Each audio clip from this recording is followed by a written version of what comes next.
Hello guys, how are you doing? I just want to show you my editing process and my shooting process too when I'm shooting on a FX3. Today we shot some content on FX3 Cinema Line. It's a really nice camera, and I put a 50mm lens on it. You can see, yeah, really nice lens. It's a nice kit. So anyways, let's just jump into the editing software. The editing software that I use Premiere Pro. So when we edit, I shoot on log flat profile.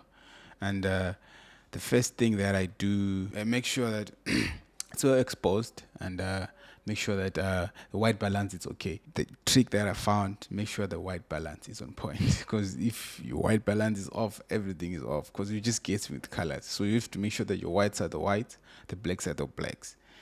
First of all, open a sequence, and because we're posting these things on social media, it's a social media campaign.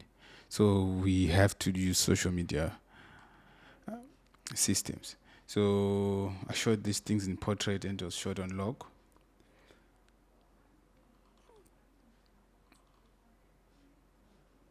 I drag my timeline in. Then I keep it as the settings, as. Because remember we shoot it on 4K and we want to keep it the same timeline as 1080. So 1080 is quite smaller than 4K. So we just need to scale it down a little bit. Shooting in 4K, the advantage is just keeps the quality better, especially when you do the punch-ins and punch-outs. Just looks much better. I don't know why, but it just looks much better. Some people have just say, why are you shooting in 4K whilst you're going to upload in 1080? This is the reason why. I'll show you why. Right. So we put it on 1080 timeline with our 4K footage. As you can see, the footage is flat. It doesn't look great at all. It look really nice at all. So the first thing that you do is, I like working with adjustment layers.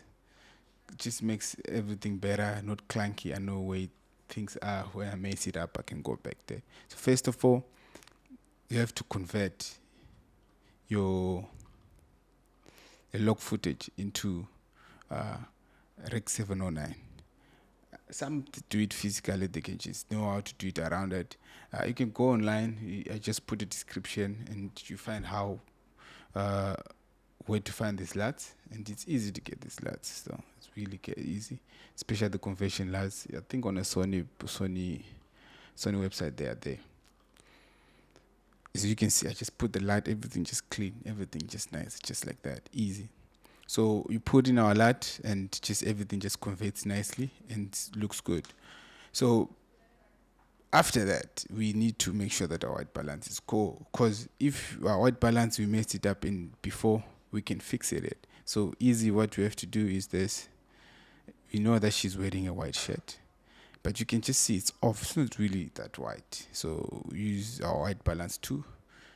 Pop it up. It just makes everything better. Nice.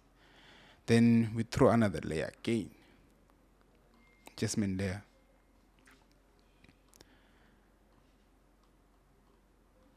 To make things easy, let's just color code these things. Let's color code these things. Yeah. So now we need to check our skin tones to make sure that our skin tones are like on point.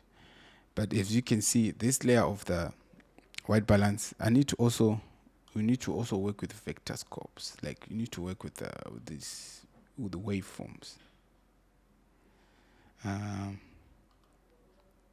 This thing, I know it's complicated, but just want you to understand. The top part is the whitest part. The lower part is the darkest part. So the whole idea, your image must be always around this. The more it is around here, the better. But it must not go over here. It must not go over here.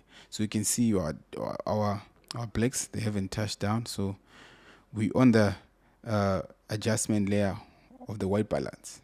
The one for Record 7, don't change it, don't touch it. That's my thing. Just don't touch it. Let's go on the one on top. See, we just balance it a little bit. Just a little bit. Make sure that we spread our image. So the more we do it, the more our images. So we're just playing with our exposure to make sure that it's really cool. Nice. Then as you can see, we need to make sure that our skin tones are the ones, the skin tones, the skin tones. Make sure that our skin tones are the ones. We need to make sure that our skin tones are the one. So usually what I do,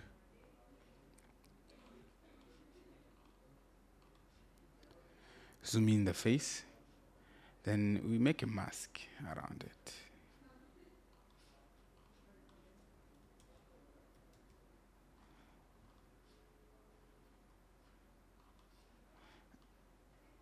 As you can see, we just make a mask around the skin only, on the skin tone adjustment layer, which is this one.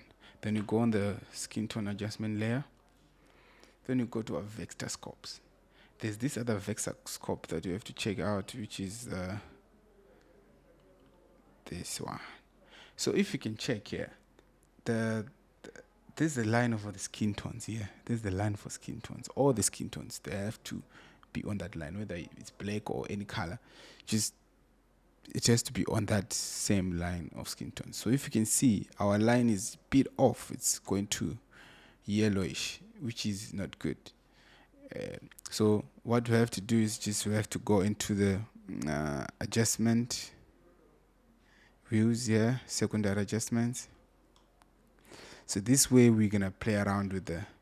So if you, for example, if you understand the color theory idea, there is blue RGB, blue, yellow, and red. So they work opposite side. So for example, if it's yellow, let's go to the opposite side, which means we have to go to the magenta side, the red side, right? So we're just gonna push it a little bit. So as we push it, see. So if you see, it's a bit yellow. So we need to bump it up to where we know we see the opposite of yellow. It's you see, it's moving. So it has to be like on the middle exactly. So we show that the skin tones are nice because that's what we selected on. Switch off our mask. See our skin tones. These are the perfect skin tones, as you can see. So let's just before and after. You can't see much difference because you've done most of the work in post, in pre-production. That one that you did. So if you check, everything is nice. Then after that, we throw our LUTs. So if you have done the basic work, the LUTs will just look amazing, man. It's gonna look nice and it's gonna look easy.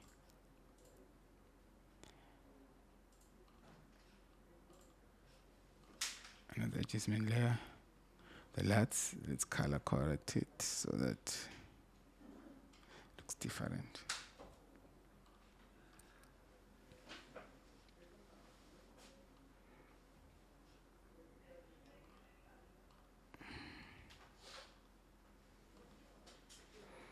So I have a bunch of LUTs. I can share with you the links to where you get free LUTs.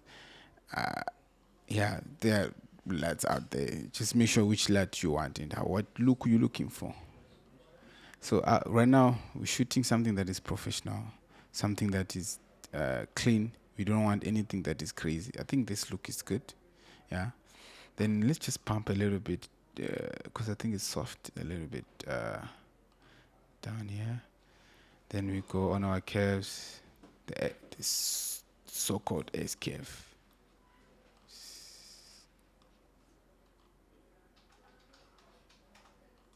Before and after. Yeah, simple as that. So that's how we just put our colors. Let me show they look good. I think this is how it looks.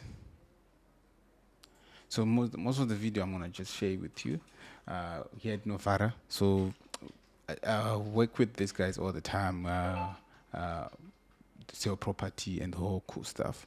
And this is one of the ad that we're just doing just to push around, see how it goes, and just check it out on social media and see how it goes. So yeah, shout out. Hi guys, so everyone have been asking me recently that where exactly the Dubai is expanding to because we know that all the major areas in Dubai are now saturated and are too hyped in the prices. I agree. So it's expanding towards Dubai land and Dubai South. But what makes you easy money will be Dubai land. And if we talk about there, I have a very beautiful project starting the investment from 600,000. That too with a 50-50 payment plan, which comes with 1% of flexibility in it. And also a lot of offers that I can give you, from DLD waivers to the offer on your sales offer of the property. So if you're someone looking to invest in something that can get delivered to you by 2026 and 2027, as I have various properties with this similar developer, come with me. And trust me, it comes fully furnished from your studio to the three beds.